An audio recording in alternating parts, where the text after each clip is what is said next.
Hello and welcome back. Um, I was finishing up on the films. Why did I get married? Because we're about to go into um, Tasha and Marcus, for better or for worse. Because that was the continuation, and I didn't want to dig too deep into that until I finished the films. Because the TV show came up afterward. Okay? So, um, I wanted to talk about like those different attachment styles because when you deal with those attachment styles, it literally can deal with those childhood traumas. All of these couples had childhood traumas that caused them to attract or detract certain things in their relationships. And when you see them blow up, it's the childhood trauma that's coming to a head 95% of the time that made them go to that level in each and every single one of these relationships. Now, when we get to for better or for worse, we're following Marcus's and Tasha's relationship in this new space. And Marcus and Tasha did a great episode. If I can find it, I'll link it underneath this video, where they explain something that happened before they got married that was the trigger point that caused a lot of their issues all the way up through their relationship. And that doesn't happen until the second episode when they are with a marriage counselor, because they're seeing marriage counselors because they wanted to improve their relationship. Some relationships aren't doomed, but most might think, especially the way that these two were, that they were doomed. But it's the decisions that need to be made. Either you're going to keep walking in this direction or you're going to desire to make changes. For better or for worse is the choice to desire to continue to make changes. We're going to make the changes necessary in order to maintain our relationship. So when we meet them in for better or for worse, they're going to counseling. Tasha is so much more mellow, which actually almost weakens her character because he actually used to her being loud and boisterous. She and Keisha end up getting into a fight in the second or third episode of For Better or For Worse, and she acting like the old Tasha, so you kind of like, oh, okay. And then in the first season, she does an Angela Bassett trick where she burns up, I think, Marcus's car with all his clothes in it, or with a bunch of clothes in it, because of something that she thinks that he done did, which leads to them ending up back at therapy again. But she still isn't operating in that highly agitated mode of toxicity that we witnessed her in both of the first two films. So she and Marcus are, I believe they're living in a different place because they have a completely different set of friends now. And the series was on for about 7 so seasons. I keep seeing they keep posting new episodes on, I don't know if it's on TV or people are just posting episodes from For Better or For Worse.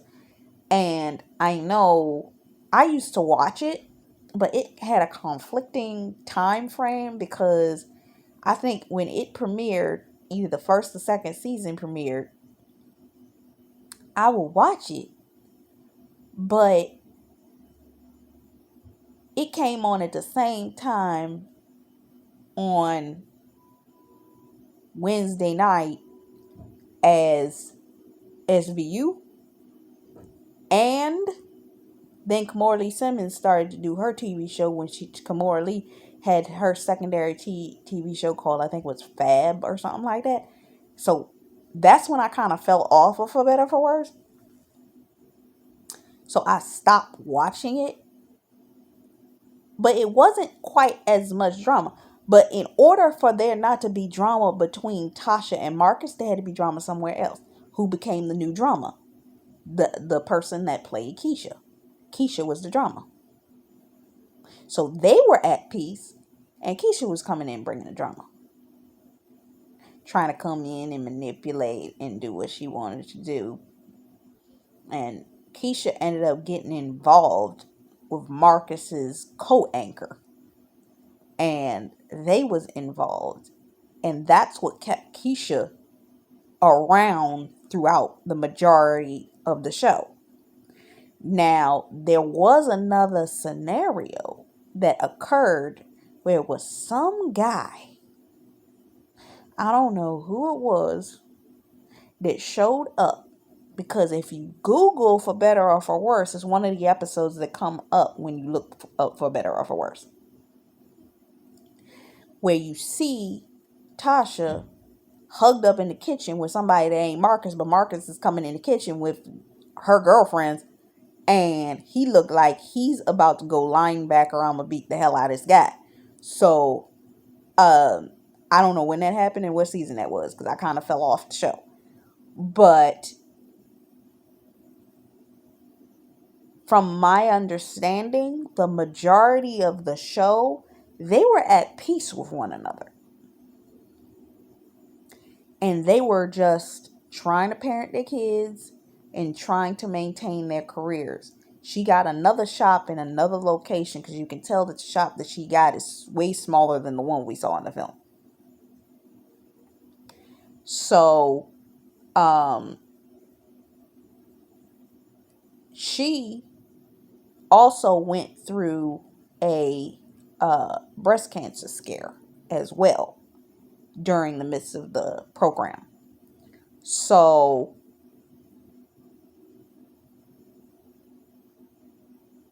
you see them really just going through maintaining their relationship throughout the series and the tests and trials that naturally come to any marriage as long as you're together. And in all actuality, they were pretty much more peaceable. Granted, they had another, it was like three friends. So Tasha, you had Tasha, and then it was two other girlfriends, and then Keisha showed up periodically because she dated the Marcus's co-anchor. And that was more than likely why they moved, because he ended up getting a job somewhere else. And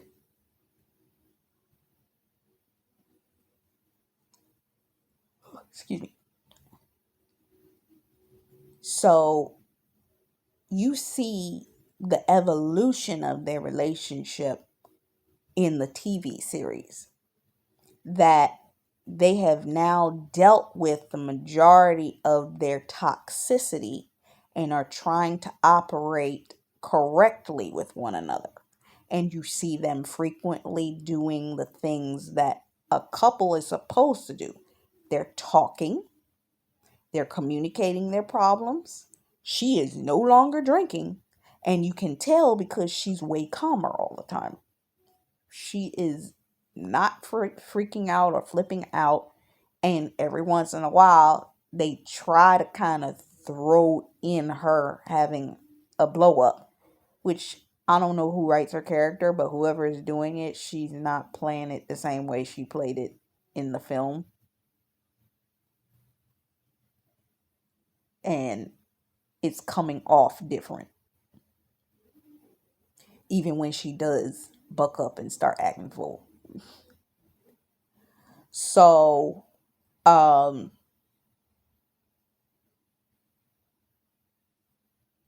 There's more communication. There is a level of consistency between the two of them. They are working out their problems. They are dealing with situations. They're going to counseling.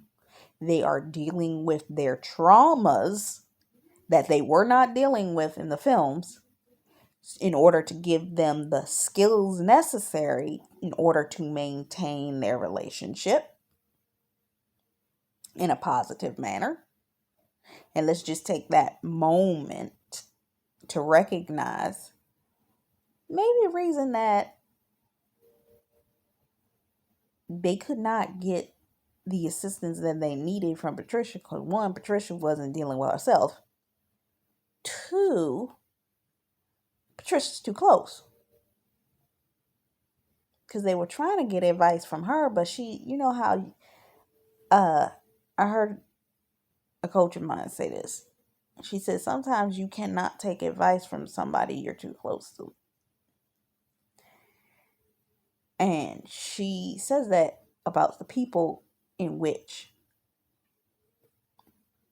she associates herself with. She will not let people get too close to her because of the fact that she knows that the more familiar they become with her as a person, the less likely they will be able to take her advice.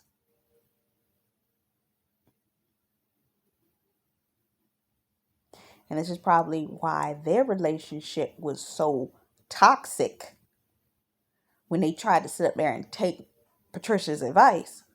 But now that they have a completely different therapist, and for better or for worse, that therapist can observe them from a different perspective. How are you going to be a person's therapist and still be their friend? Because your perspective on a relationship going to be completely different as the friend in comparison to being the actual therapist. You understand what I'm saying? So that's kind of like a parent. You know, when you have a kid and your kid don't listen to you or freaks out when you do certain things to them, but you take them to somebody else to do the exact same thing, and the other person, they will sit quietly and do everything that that person says, and you be sitting there like, well, why you act like this when they do it, but when I do it, X, Y, and Z? It's the same thing. They couldn't get advice from Patricia because they were too close to Patricia. So when they got an actual marriage therapist and took the efforts, everybody thanked Patricia for being in their life, meaning they did take some of her advice, but they needed somebody that wasn't close. They were better able to maintain with a new therapist because this person is thinking objectively, not from a friend's perspective.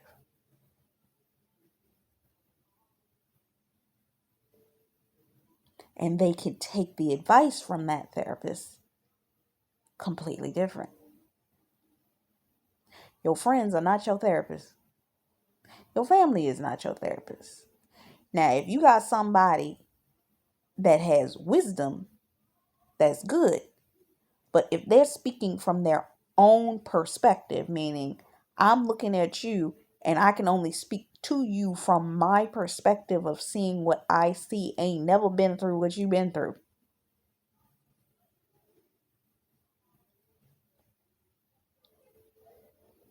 cannot understand what you are going through mentally, that is a person that you have to be cautious of their advice.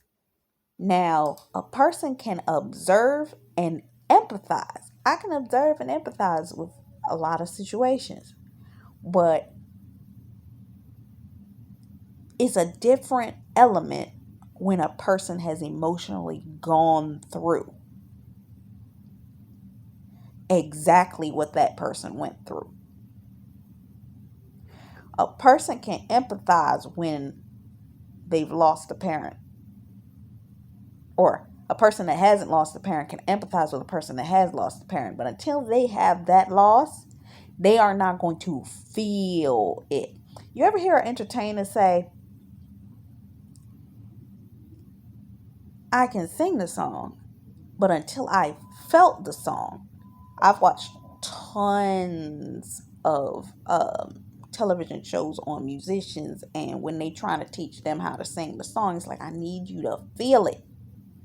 A person cannot sing something they don't feel. They can mimic what a person that did feel it sounds like, but until they've been hurt like that person was hurt, they cannot bring that level of emotion to that song. Same thing as a writer. A writer can't write about something that they haven't felt, because a coach of mine said that. She was saying that if you ain't felt it, the person's going to know that the person has not felt it. Now, it's not to say that if you haven't observed it, you can't give a person advice.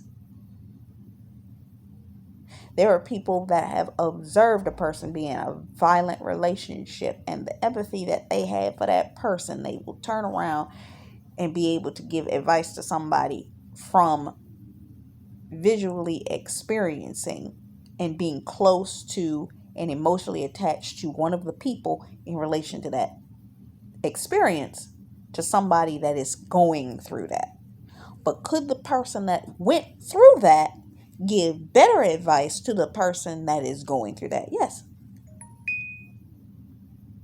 It's not to say that the person that witnessed it and was emotionally attached to that person and empathetic about it can't give advice too.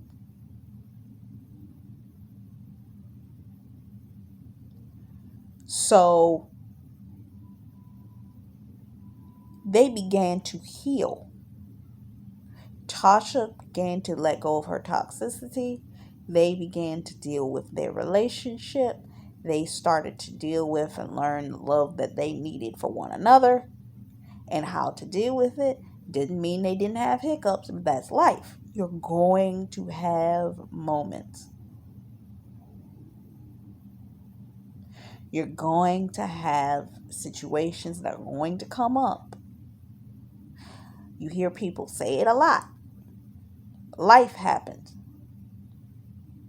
But I actually heard one of the people, may have been Tiffany Montgomery, because she gets adamant about certain things sometimes. And she's like, not everything is just life happens. Some things can be prevented, some things can be so on and so forth, if you're willing to deal with the situation and the core of the issue.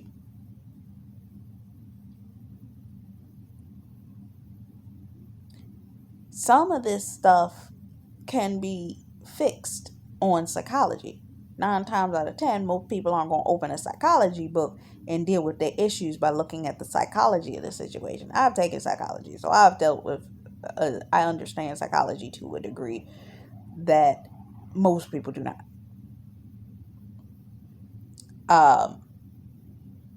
Did I graduate with a degree of psychology? No. But I've learned how to observe psychologically. Some things are common sense, and common sense isn't always common for everybody.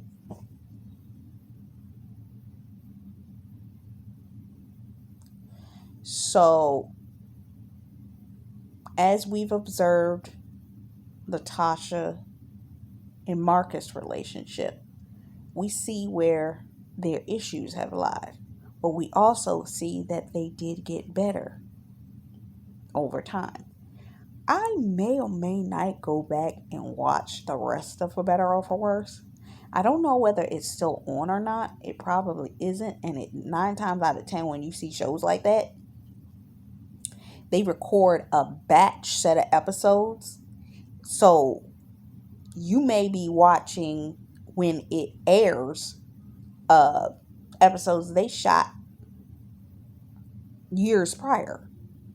But because of the way that episodes air and depending on how they shoot, from my understanding, is sometimes they will shoot entire seasons and before you even see it, it's already done. Because I remember I was listening to Raven Simone and she was talking about how by the time the show premiered, they'd already shot 4 seasons of the show.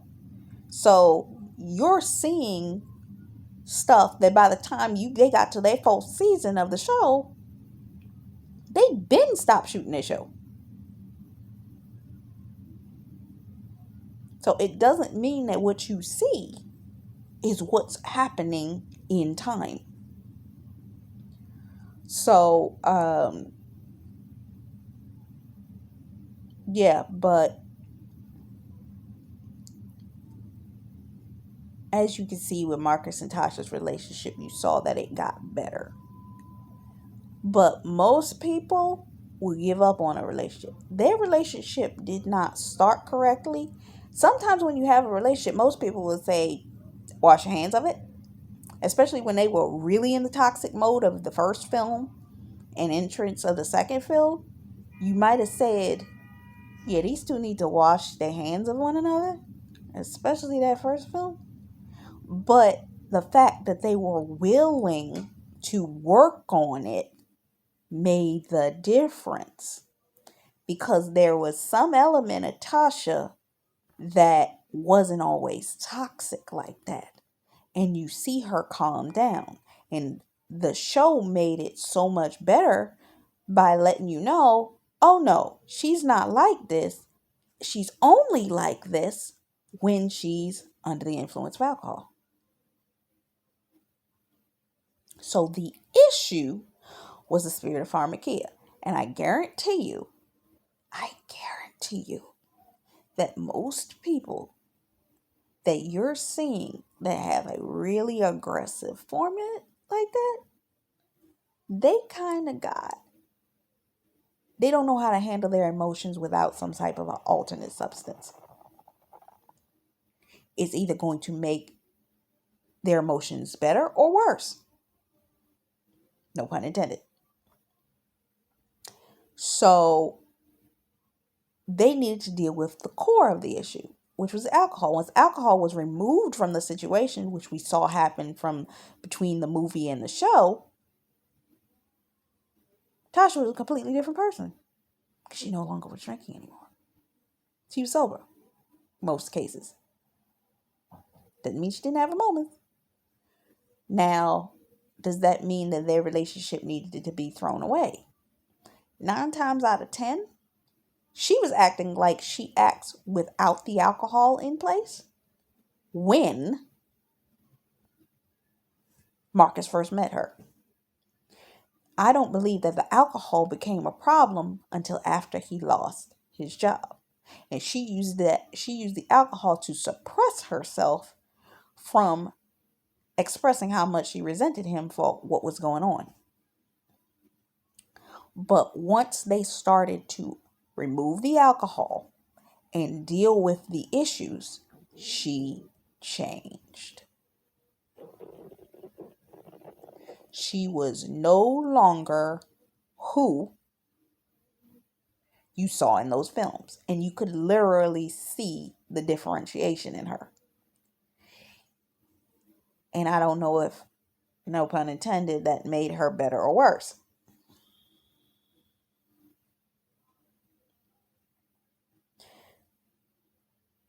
Because sometimes you see a person, and this is actually a lesson in growth.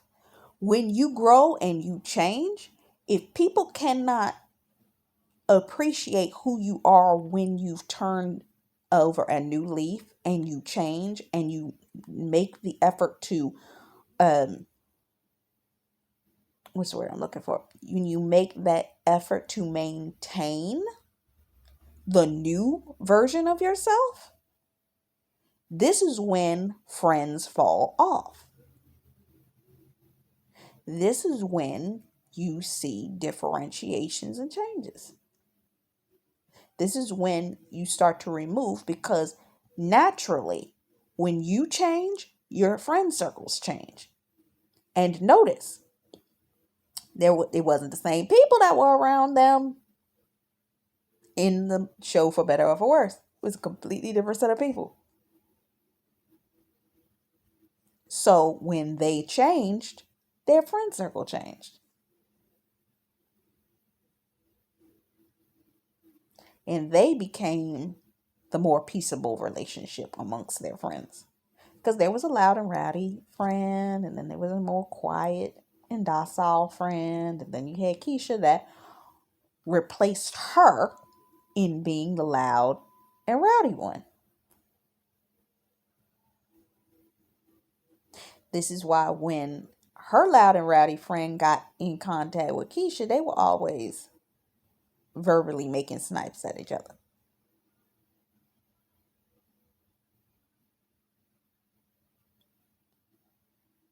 So the dynamic and the dichotomy of the group changed because they made the choice to change. So it kind of shows you when you make the effort to make changes, your relationship can benefit. I remember years ago, even though now we see what happened with Tisha Campbell, but I remember in an interview when her and her husband were still together, they said that as they changed over certain periods of time, they evolved. So with every season, their relationship had to evolve. And even yet and still, when she separated from him, she changed. Now, did she become what she always was? But she made the change to become something different, which means the people around her had to change. But see, the constant that remained or came back to her was her relationship with Tisha Arnold. That girl had known her since she was 11 years old. So she knew all the facets of Tisha Campbell. Why I use that example? As you change, people are going to either stick by your side or they're going to leave. It's the people that choose to stay, they're your long running people.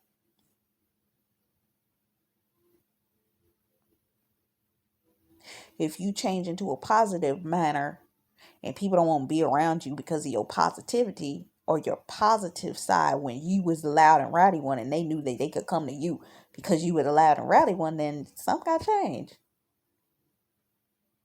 And vice versa, if you're the quiet type and you become bold and boisterous, not because you're trying to be loud and rowdy, but you become bolder and more courageous because it's necessary for either your career, where you're going, the types of relationships that you're in this season. Not that it's bad, it's just an evolution of who you are. The people that don't like that are going to fall off. But you're going to find, and I said this before, there's a quote that states that if you're afraid to offend people, you can't be honest. Some people are too honest. Tasha was always honest. She was honest to a degree that she offended people all day long and didn't care.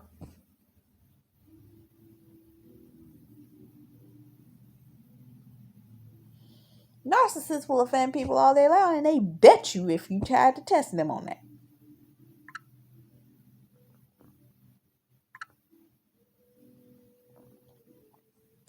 So when it comes down to it,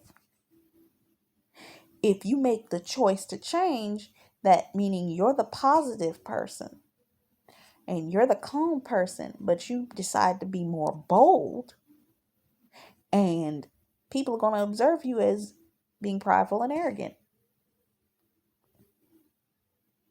Because some people change in a casual manner, meaning they slowly make the change and transition out. But I saw somebody make a point of saying they had that element about them, they just didn't choose to be that way from the jump. This is the danger of trying to conform yourself to something you aren't. You are always going to go back to your stasis. And when people discover your stasis of who you actually are, they don't feel lied to. Some people, when they come into that confidence of themselves, they say, I don't care. And sometimes you have to get to that place that you're like, I don't care if they don't like it.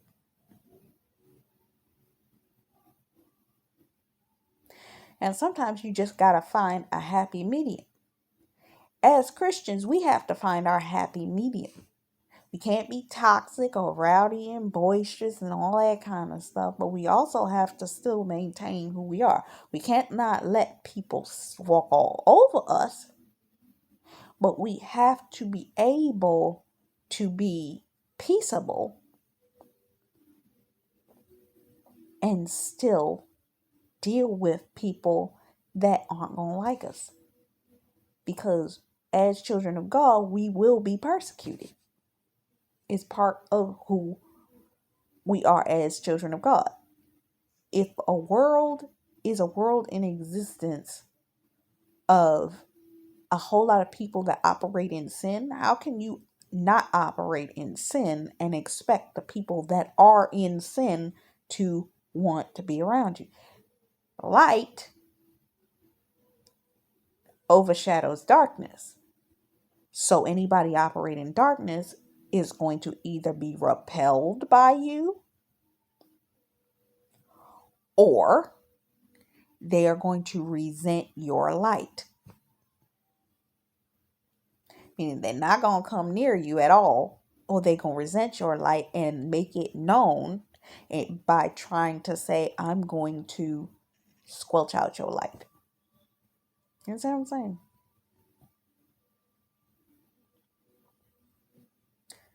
So I hope this blessed you. This was the last part of the Why Did I Get Married series in relation to Tasha and Marcus.